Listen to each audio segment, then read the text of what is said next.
viene a identificar. Es el que llegó sin cabeza, ¿verdad?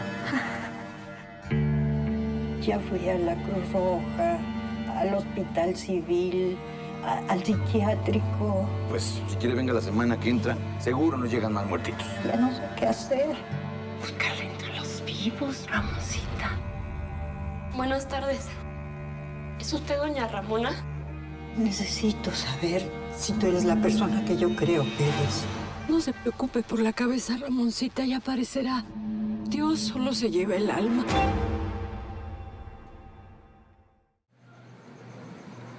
¿Cuál fue tu intención inicial con el filme? ¿Ejecutar un ejercicio de estilo narrativo o hacer un comentario con implicaciones sociales sobre la idiosincrasia mexicana?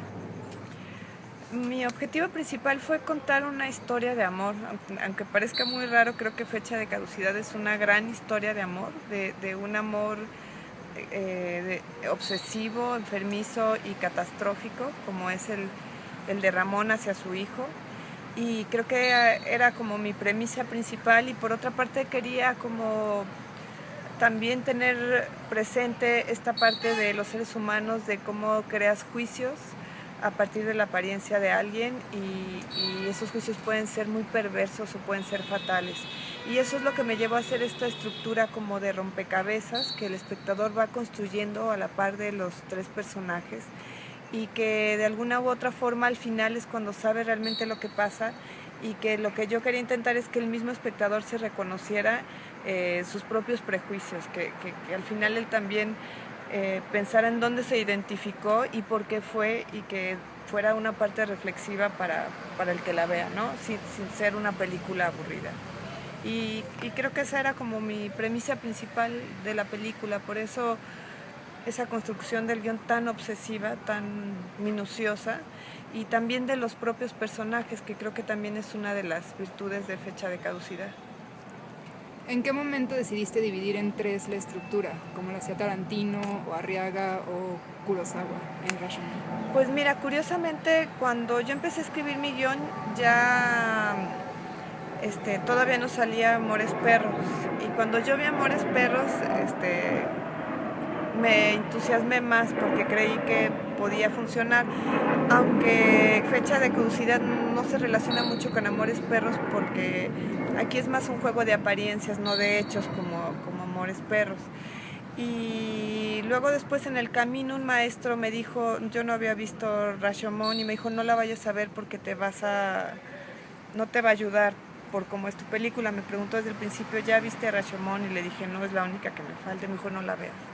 Y después cuando la vi me pareció increíble la película. Evidentemente es una gran película, mi película también, pero no tanto. Pero entonces sí fue como muy, pues, vamos, para mí fue importante como tener esta referencia de este cineasta.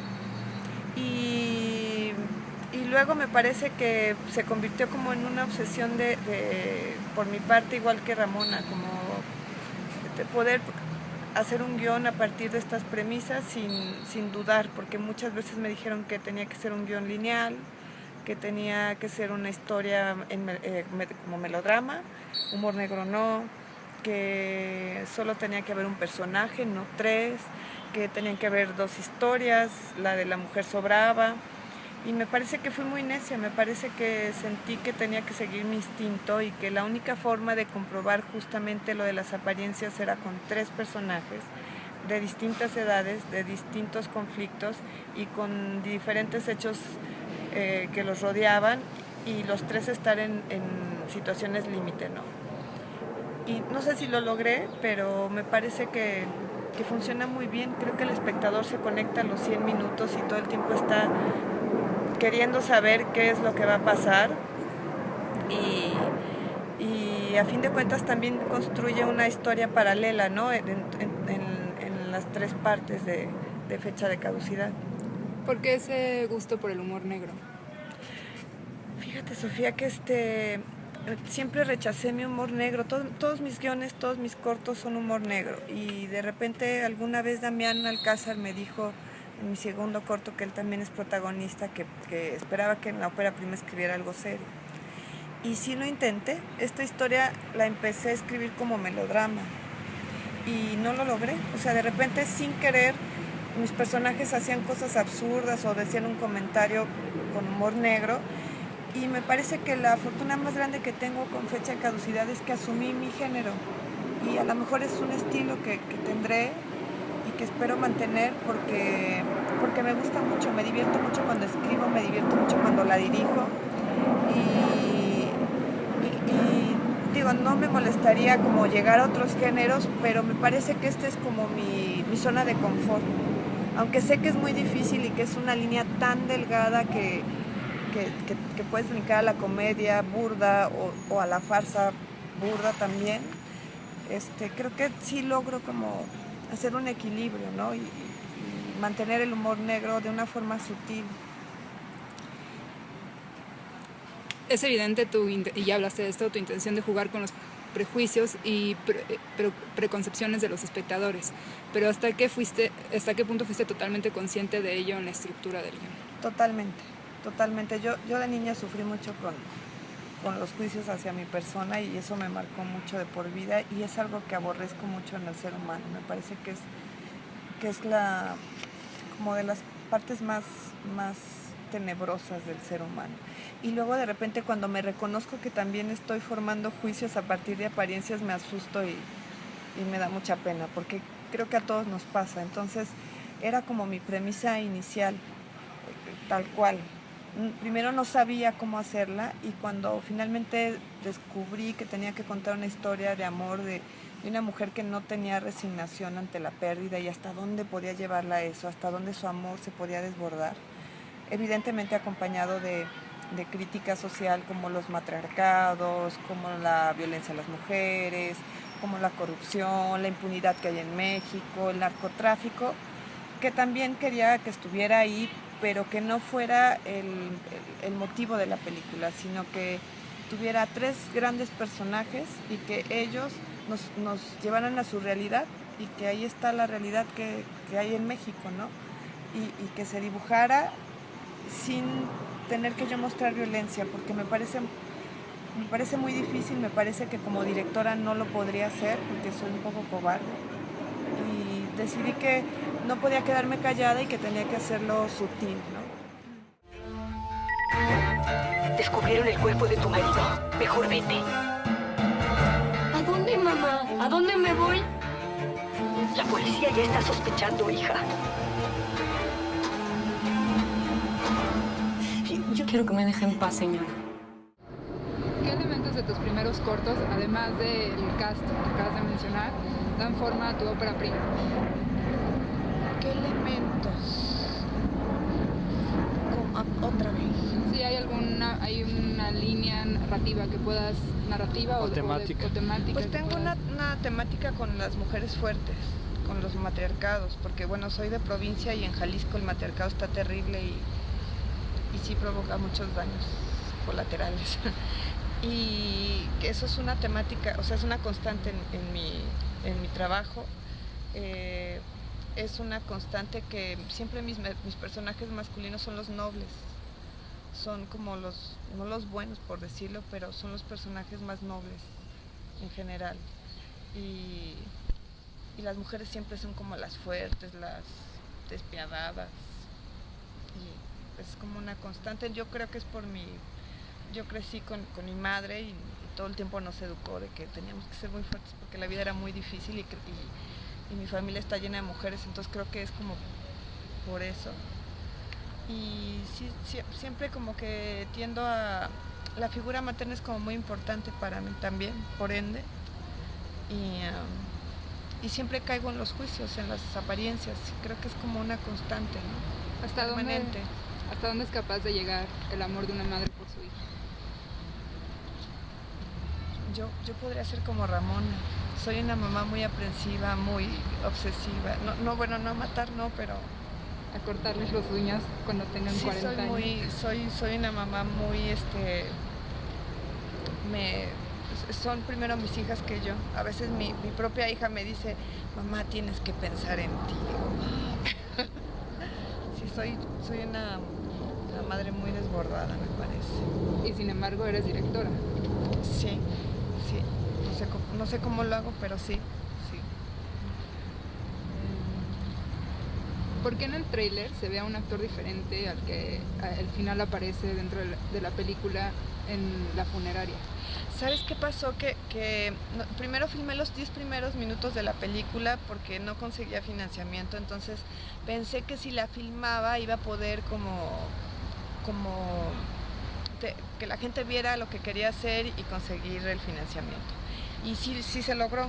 En el Inter, el editor me dijo, oye, esto parece un corto, ¿por qué no lo mandamos a una convocatoria de cortos que había del IMCINE? Yo nunca había ganado ningún apoyo en el IMCINE y fue la primera vez que lo gané. Entonces se empezó a mover como corto y empezó a ir a muchos festivales y empezó a ganar premios y fue como una buena señal de que la película podía funcionar. Y para mí fue un parteaguas porque cuando hice Señas Particulares fue en el 2006 y yo estaba como en el tratamiento 30, me parece, y como que ese corto resumió todo, resumió mi atmósfera que buscaba, cómo la quería, el tono, mis actores. En ese momento Álvaro Guerrero era el forense y yo después filmé la película 4 años más tarde y nunca encontré a Álvaro, y cuando vi a Jorge Zárate, que es un gran actor, me convencí que él podía ser el forense y lo hace tremendamente bien, y por eso hay como una disparidad entre el tráiler y la película. ¿Te interesa que tus personajes sean errantes, rostros dolientes de su tiempo y lugar? Me gustan los personajes perdedores. A veces yo me considero perdedora, no sé por qué. Y me gustan esos personajes. Son los personajes que me fijo, ¿no? No puedo ver otros. Es muy triste o no sé si está bien. Pero no lo logro. No sé si son cercanos a mí, a lo mejor. Y son los que me identifico con ellos. Vas a ver, Sofía. Oye, y platícanos un poquito, resumido, todo el largo tiempo que te ha llevado... Ay, qué fuerte pregunta, perdón. El largo tiempo que te ha llevado Ay, perdón. Muy bien, ya soy su fan durísimo. No fue pregunta mía, fue de una de las chicas de aquí abajo que la va a presentar. Ah, muy bien. Y un poco todo el periplo que ha sido este proyecto. Sí. De tantos años. Pues fíjate que es como, mira, primero me quejaba mucho porque sentía que eran muchos años de mi vida en algo que no iba a tener algún resultado positivo, pero siento que a la larga esos años permitieron que la historia fuera muy sólida, porque siento que sí, o muchos colegas me decían, ¿cómo vas a hacer tu ópera prima con una historia así, contada de esa forma y con todo lo que quieres llegar a hacer? Y sí, la verdad es que siento que si a lo mejor yo hubiera conseguido recursos en el 2006, no lo hubiera logrado. No estaba madura como para hacerlo. O sea, creo que estos 10 años de mi vida lograron que tuviera yo una madurez para poderla contar, para poderla dirigir, para poderla realizar como yo quería hacerla. Y en ese inter yo fui madre, entonces el guión también se transformó y me pasaron muchas cosas en mi vida personal que me dieron como la fortaleza de poder hacerla, y creo que es como la virtud de la película. Me parece que según yo es una película con alma. Siento que es una película con carnita, huesitos, entraña, y ahora creo que esos 10 años fueron lo mejor para la película. Después de la distribución, no, eso ya es una exageración. Pero los primeros 10 sí está bien. ¿Es posible disolver un cuerpo? Bajo el ácido sulfúrico. Yo podría mover el cielo y la tierra por usted. Los vi juntos, a los dos. ¿Qué tal que son cómplices?